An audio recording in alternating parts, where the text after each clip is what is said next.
अ, उन्होंने साफ तौर पर कहा था प्रेस कॉन्फ्रेंस में कि एकनाथ शिंदे मुख्यमंत्री पद की शपथ ग्रहण करेंगे और मैं मंत्रिमंडल से बाहर रहकर उनको सरकार को सपोर्ट करूंगा। लेकिन हमारी सबकी मंशा थी कि वो हमारे साथ रहे, मंत्रिमंडल में शामिल होकर इस राज्य के प्रगति को आगे बढ़ाए, एक मजबूत सरकार इस राज्य को मिले। लगभग उनके वरिष्ठ जो पार्टी के प्रमुख लोग हैं भारतीय जनता पार्टी के, उनका आदेश आया और देवेंद्र जी डीसीएम बन गए। आपको इस बारे में कब पता चला? जब मैं उनके सागर निवास स्थान पर था तभी उनको मैसेज आया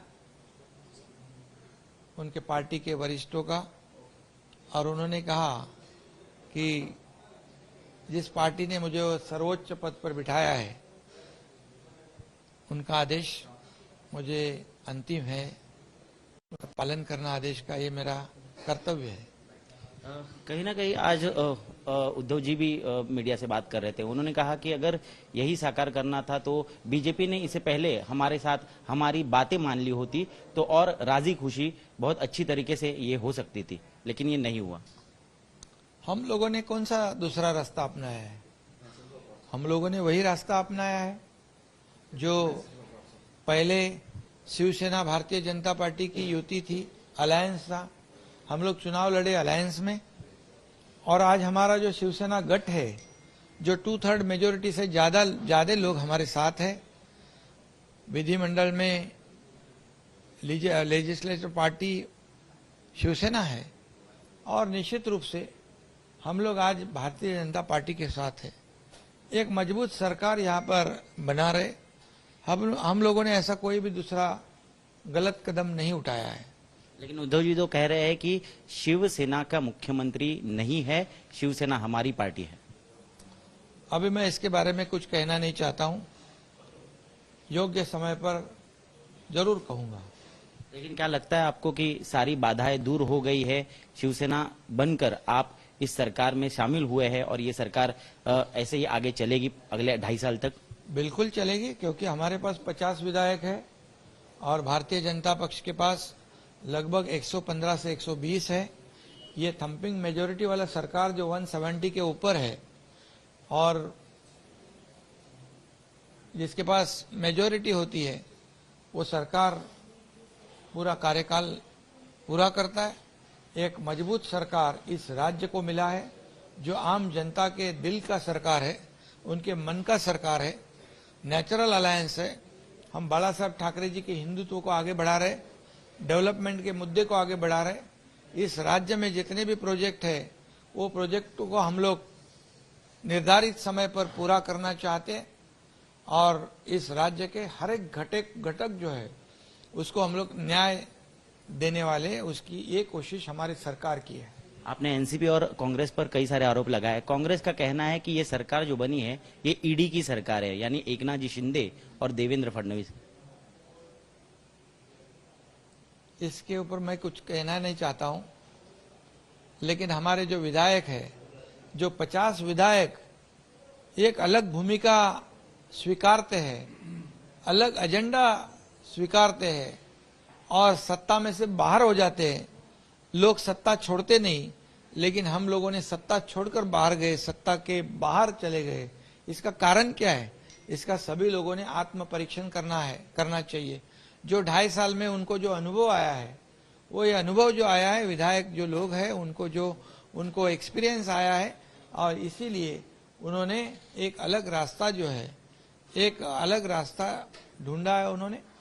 और निश्चित रूप से हर एक के चुनाव क्षेत्र में कुछ छोटे मोटे काम होते हैं, डेवलपमेंट के काम होते हैं, वही चाहता है, वही उनकी मांग थी, लेकिन नहीं कर पा रहे थे। सरकार में होने के बावजूद उनको ये नहीं संभव था करना, इसलिए वो हम लोग साथ हो गए, और अभी हम सरकार बन गया है। और निश्चित रूप से ये मजबूत सरकार इस राज्य की जनता को न्याय देगा। एक आरोप का तो उत्तर आपको देना पड़ेगा क्योंकि ये प्लेटफॉर्म है, अच्छी तरह आप उसको जवाब दे सकते हैं। आरोप ये हो रहा है कि धनशक्ति का उपयोग कर बीजेपी ने ये सरकार बनाई है। यह आरोप उन विधायकों पर है जिन्होंने आपका समर्थन दिया है। देखिए, इसमें ये सब फिजूल की बातें हैं, इसमें कोई भी तथ्य नहीं है, ये इसमें कोई सच्चाई नहीं है, क्योंकि ये जो विधायक है 3-3, 4-4 लाख लोगों में से चुनाव जीते हुए है। ये विधायक अपनी अपनी जगह पर बहुत मजबूत है, दबंग है। उनकी एक वहां पर चुनाव क्षेत्र में उनका एक स्थान है और उन्होंने साफ तौर पर कहा है, हमारी कोशिश थी लगातार कि इसमें से कुछ रास्ता निकले। जो अन्याय हो रहा था उनके ऊपर, चुनाव क्षेत्र में उनको फंड्स नहीं मिल रहे थे, उनके खिलाफ हमारे महाविकास आघाड़ी के सरकार के कुछ लोग काम कर रहे थे। आगे 2.5 साल के बाद चुनाव जीतना असंभव हुआ था उनको, और हम लोगों ने बार बार कोशिश की कि इसमें से कोई रास्ता निकले, लेकिन दुर्भाग्यवश हम लोगों को उसमें कामयाबी नहीं मिली और इसीलिए ये रास्ता लोगों ने चुन लिया है। ये बहुत मजबूती से एकजुट होकर हमारे साथ रहे। कई कोशिशें उन्होंने की सामने से, कोर्ट का मामला, कानूनी पेचीदा, आज भी कोर्ट की कोशिश की सुबह।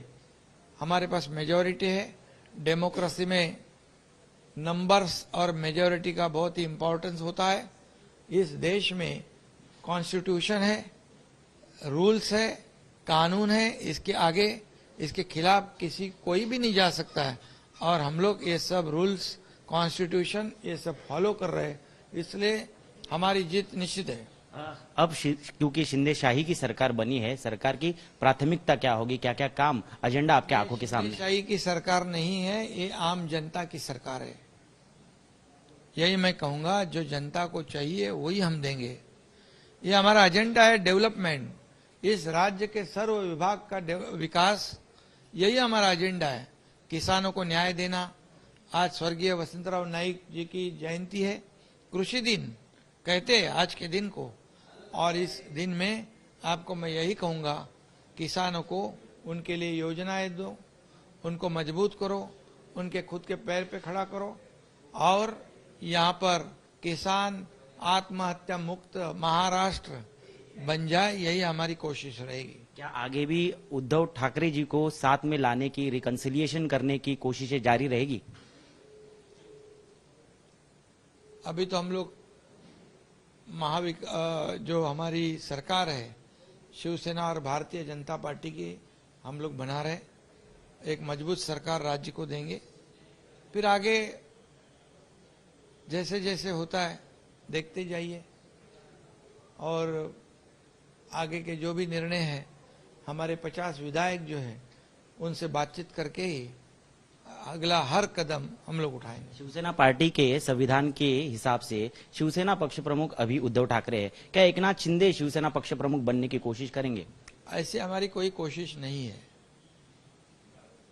इतना ही मैं इस वक्त कहूंगा। धन्यवाद।